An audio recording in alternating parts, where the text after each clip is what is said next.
Good morning. पादप श्वसन पाठ चल रहा है और इस पाठ में आज बात करेंगे एक छोटा सा टॉपिक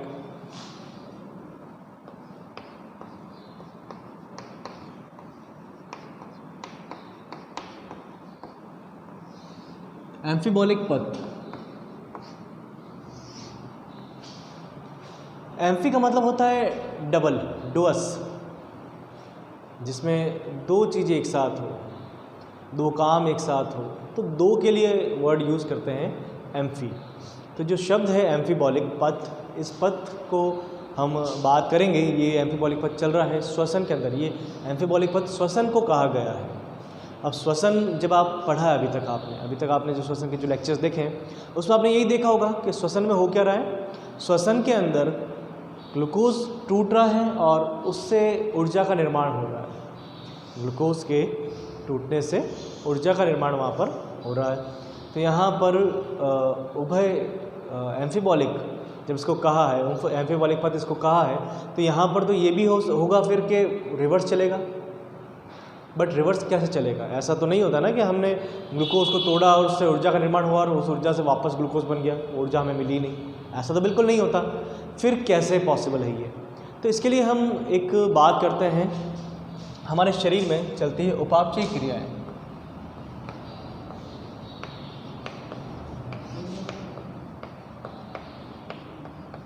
हमारे शरीर में चलती है उपापचयी क्रियाएं।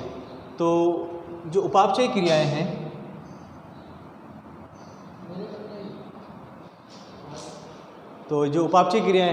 ये उपापचयी क्रियाएं दो प्रकार की होती है।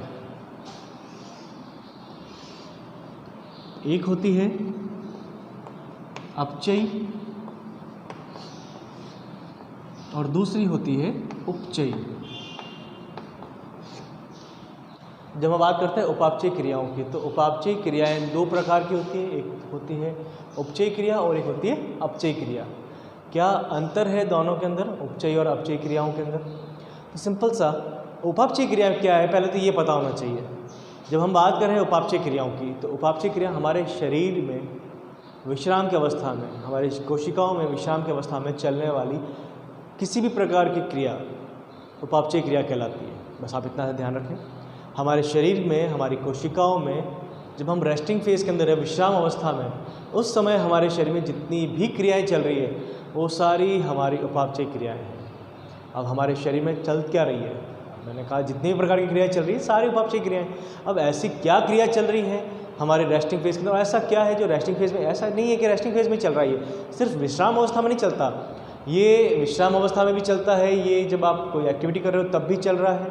तो वह हमेशा ही आपकी क्रियाओं, आपकी शरीर की कोशिकाओं में चलेगा।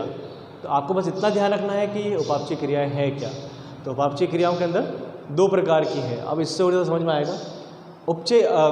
अपचयी क्रिया जो टूटेगा, जिसमें अपचयी क्रिया में जो सब्सटेंस है, जो पदार्थ हैं वो टूटते हैं, बड़े से छोटे का निर्माण होता है। और जब हम बात करते हैं उपचयी क्रिया की, तो इनमें छोटे से बड़े का निर्माण होता है।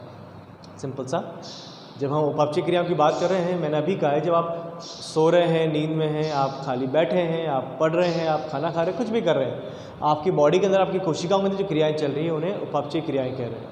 तो यहाँ पर उपापचयी क्रियाएं है क्या? ये अपचयी और उपचयी क्रिया है। अपचयी क्रिया जिसमें कुछ टूटता है और उपचयी क्रिया जिसमें कुछ बनता है। तो जब आपके बॉडी के अंदर, आपके शरीर के अंदर जो पदार्थ हैं, जो रेस्पिरेटरी सबस्ट्रेट है, वो टूट रहे हैं, टूट कर निर्माण छोटे अणुओं का कर रहे हैं, तो वो अपचयी क्रिया है। और बड़े अणु बना रहे हैं तो उपचयी। जैसे एग्जाम्पल की बात करते हैं, आप लोगों को याद हो कुछ दिन पहले एक लेक्चर था रेस्पिरेटरी सबस्ट्रेट, श्वसन क्रियाधर, रेस्पिरेटरी सबस्ट्रेट जिसे श्वसन क्रियाधर कहते हैं। तो श्वसन क्रियाधर के बारे में एक लेक्चर था। उस लेक्चर में हमने डिस्कस किया था जो हमारे श्वसन क्रियाधर थे, जैसे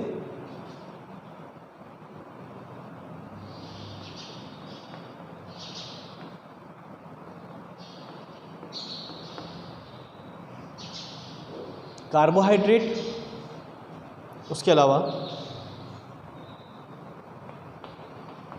प्रोटीन व वसा। तो कार्बोहाइड्रेट, प्रोटीन तथा वसा ये श्वसन क्रियाधर थे।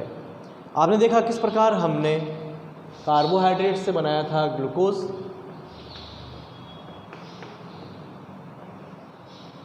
ग्लूकोज से बना ग्लूकोज 6 फॉस्फेट, इससे बना फ्रक्टोज 6 फॉस्फेट, फ्रक्टोज 1,6 बिसफॉस्फेट, 3 फॉस्फोग्लिसैल्डिहाइड, तो ये सब बना था। तो यहाँ पर मैं सीधा लिखता हूँ जो मेरे काम का है 3PGAL, ठीक है। तो 3PGL 3 फॉस्फोग्लिसैल्डिहाइड का निर्माण हुआ था। साथ में यहाँ पर DHAP का भी निर्माण हुआ था, डाईहाइड्रोक्सी एसीटोन फॉस्फेट। तो 3PGL DHAP का निर्माण यहाँ पर हुआ है। अब 3PGL से आगे 3 फॉस्फोग्लिसैल्डिहाइड से 1,3 bisphosphoglyceraldehyde, 1,3 bisphosphoglyceric acid, 3 phosphoglyceric acid, 2 phosphoglyceric acid, phosphoenol pyruvic acid और लास्ट में पायरुविक अम्ल का निर्माण हुआ था। तो यहाँ पर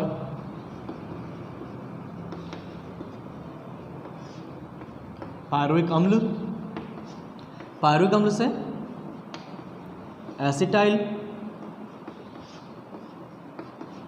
कोएंजाइम ए का निर्माण हुआ, और ये जो एसिटाइल कोएंजाइम ए है इससे आगे निर्माण हुआ, ये गया क्रेब्स चक्र के अंदर।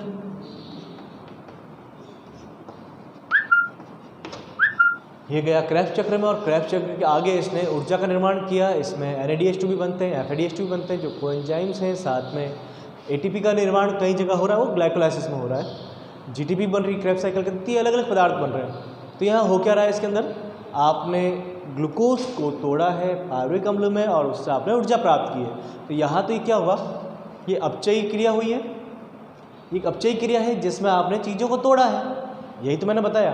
अब मान लें आपके शरीर के अंदर ग्लूकोज अनुपस्थित है, तो कंडीशन एक ऐसी है जिसमें आपके शरीर में ग्लूकोज अनुपस्थित है, तो उस स्थिति में आपको ऊर्जा मिलेगी वसा से। बात किया था उस दिन, उस लेक्चर में पढ़ा था हमने।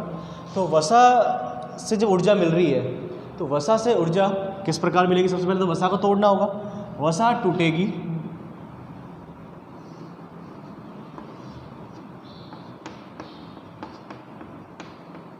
ग्लिसरॉल तथा वसीय अम्लों में। ग्लिसरॉल से निर्माण होता है DHAP का, और वसीय अम्ल निर्माण करते हैं एसिटाइल कोएंजाइम ए का, और उससे आगे ऊर्जा बन सकती है। इसी प्रकार से प्रोटीन की जब बात कर रहे हैं तो प्रोटीन से निर्माण होगा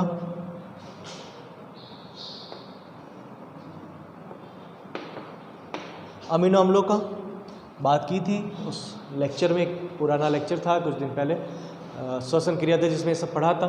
तो अमीनो अम्ल का निर्माण हो रहा है, और ये अमीनो अम्ल क्या कर रहे हैं, ये अमीनो अम्ल आगे निर्माण कर रहे हैं PGL का, 3PGL का, पायरुविक अम्ल का, और ये एसिटाइल कोएंजाइम ए का भी निर्माण करते हैं।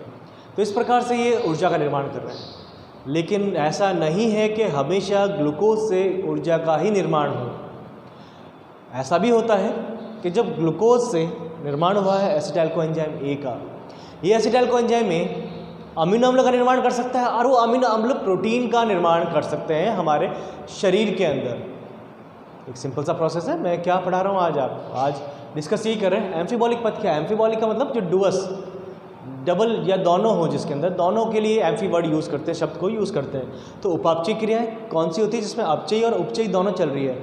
इसमें यहाँ पर जो बोर्ड पर दिख रहा है इसको पहले भी डिस्कस किया, लेकिन इस टॉपिक को डिस्कस नहीं किया था। तो इसमें अपचयी क्रिया कौन सी है जिसमें इस ग्लूकोज से ऊर्जा का निर्माण हो रहा है, एसिटाइल कोएंजाइम में, और आगे क्रेब्स साइकिल चल रहा है, ये सारी तो अपचयी क्रिया है। लेकिन उपचयी क्रिया कौन सी होगी, जब ये एसिटाइल कोएंजाइम ए निर्माण करता है अमाइनो एसिड्स का, अमीनो अम्ल का, और वो अमीनो अम्ल आगे निर्माण करते हैं प्रोटीन का। तो उपचयी क्रिया में यही तो होता है। ये छोटी चीज़ें हैं जो छोटे पदार्थ हैं, जो सब्सटेंस हैं, उनसे एक बड़े सब्सटेंस का निर्माण हो रहा है। बड़े से जब छोटे का निर्माण होगा तो अपचयी बोलेंगे, और छोटे से बड़ों का निर्माण हो रहा है, जैसे एसिटाइल कोएंजाइम से अमीनो एसिड का निर्माण हो रहा है, उससे प्रोटीन का निर्माण हो रहा है, तो उसको उपचयी क्रिया कहेंगे।